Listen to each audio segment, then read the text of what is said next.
নমস্কার, জিনিয়া রান্নাঘরে সকল বন্ধুদের স্বাগত। আজকের আমি করব ফেনা ভাত, ডাল আর চাল একসঙ্গে দিয়ে আর ফেনা ভাত করব। আজকের বাইরে পড়ছে ঝিরিঝিরি বৃষ্টি, আর তার সঙ্গে সন্ধ্যাবেলা এই ফেনা ভাত ঘিয়ের সঙ্গে পুরো জমে যাবে। আজকের চাল আর ডাল ভালো করে আমাকে পরিষ্কারভাবে ধোয়া হয়ে গেছে, এবার আমি হাঁড়ির মধ্যে দিয়ে দেবো।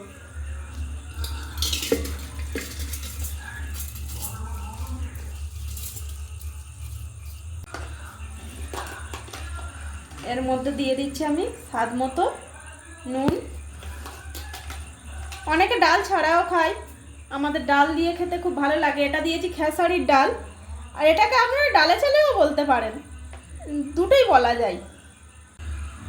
যেহেতু আমি ভাতের মাড়টা ফেলবো না, এটা মানে থাকবে, এটাই খেতে খুব ভালো লাগে। তো যে যেমন চালের পরিমাণ তেমন পরিমাণ আন্দাজ মতো জল নিয়ে নিতে হবে।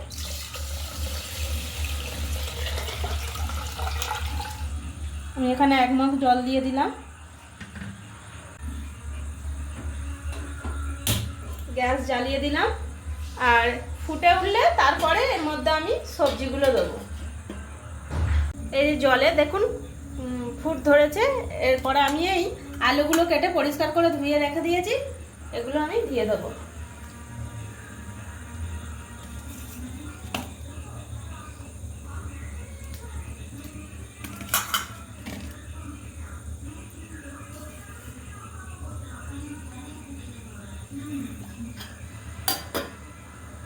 এরপরে এই যে পটল ছাড়িয়ে নিয়েছি, আমি পটল ছাড়িয়ে ধুয়ে নিয়েছি।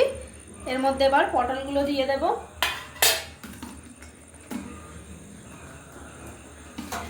রেসিপিটা খুবই সাধারণ হলেও খেতে কিন্তু অসাধারণ বন্ধুরা। একবার বাড়িতে করে খেয়ে দেখবেন, দারুণ লাগবে, দারুণ। ভাতটা আমার প্রায় হয়ে এসেছে, দেখুন ভাতের মাড়টা কতটা কমে গেছে। এরপরে আমি দিয়ে দেব এই ভেন্ডিগুলো লাস্টের দিকেই দিতে হয়, কারণ এগুলো বেশি সেদ্ধ হয়ে গলে গেলে ভালো লাগবে না খেতে। ওই জন্য আমি এগুলো লাস্টের দিকেই দিচ্ছি, যাতে গোটা গোটা থাকে এবং খেতেও খুব ভালো লাগে।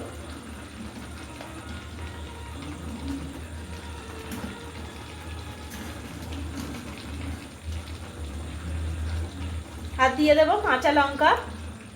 কাঁচা লঙ্কা ছাড়া তো এটা একদমই ভালো লাগবে না। ঘি আর কাঁচা লঙ্কার সাথে ঝাল ঝাল এটা খুব ভালো লাগে।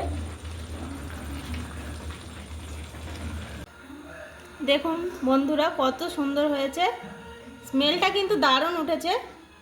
কাঁচা লঙ্কার আলাদাই গন্ধ।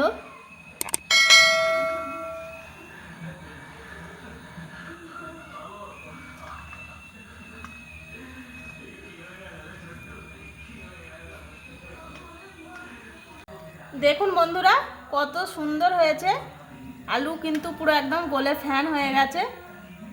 খেতে দারুণ টেস্ট হয়েছে। যদি এই রেসিপিটা আমাদের ভালো লেগে থাকে তাহলে জিনিয়া রান্নাঘর চ্যানেলটিকে আপনারা সাবস্ক্রাইব করবেন।